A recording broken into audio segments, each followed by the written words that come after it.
So this little video is about showing you what to do specifically when this is stuck like that. It's not releasing up and down.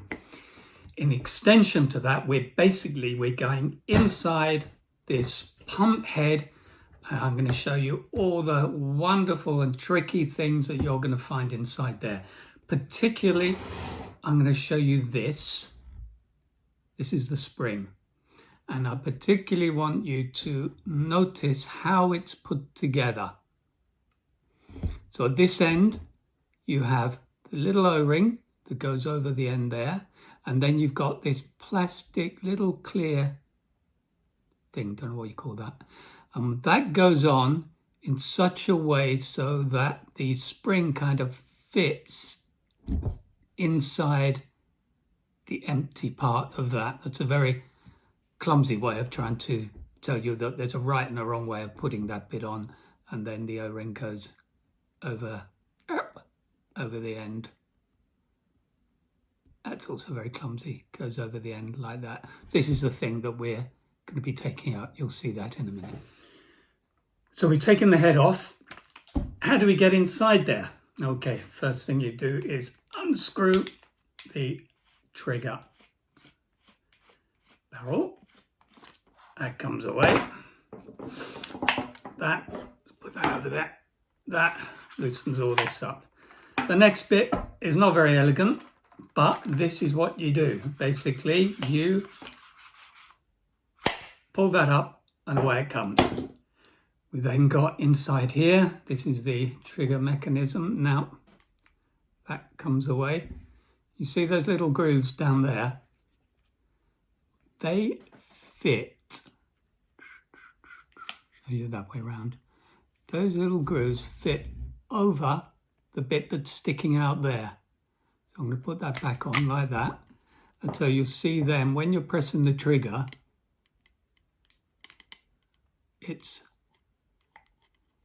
actually pulling that little spring that is inside there. So this white bit, the groove goes over the spigoty thing pointing out there, and that means when you press that trigger down, it's pulling that open and shut. So now the bit we want to get at, this bit, is inside there. So to get it out, we're going to fiddle around a bit here. We're going to pull that out like that. Now it's come away, as you can see, but the spring and everything else is still inside there, which happens sometimes. So now, well, you've just got to fiddle a bit to get that out. If you got something like this, or maybe even just a pencil or pen or something, I'm going to put that in there and just ease out the spring like that. Oh, sorry, you couldn't see. I'm going to ease out the spring like that. Now that little plastic bit is on there nicely, but the O-ring hasn't come out. So again, we're just going to have to fiddle with this thing. I'm probably not going to do that in front of you now, but basically gently go in there and extricate the O-ring. I'm going to do this off camera. There we are. I've got that out.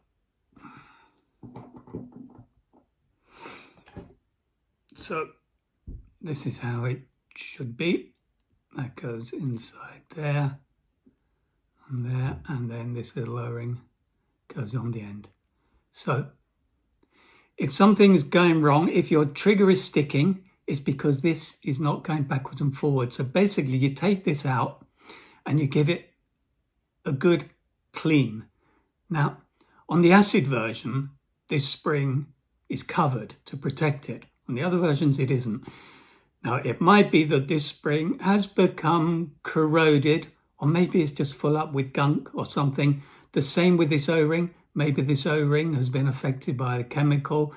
Maybe there's some gunk behind it. Maybe it's got swollen. But basically, you want to take this out and give it a good clean. If you've got your spares kit, which I hope you have, then maybe you want to replace this little O-ring there as well. But this is going to be the cause of the problem. Here is going to be why your trigger is getting stuck. It can also be the reason why other things are going wrong there. It might be the reason why you're getting a leak at the nozzle end.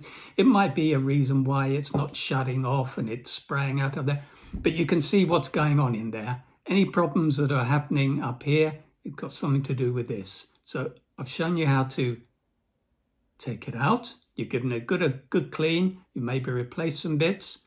We're now going to put it back. Just like that. Back in there. Can you see there? So you want to hold this part down to enable you to do what we did at the beginning, to enable you to just put that groove over there. And now it's all working as it should do. There. I'm not going to show you how to put it back together again. I think you can work that out. So thank you. I hope this has solved some problems for you. If it hasn't, drop us a line, drop us an email, and we'll see what we can do.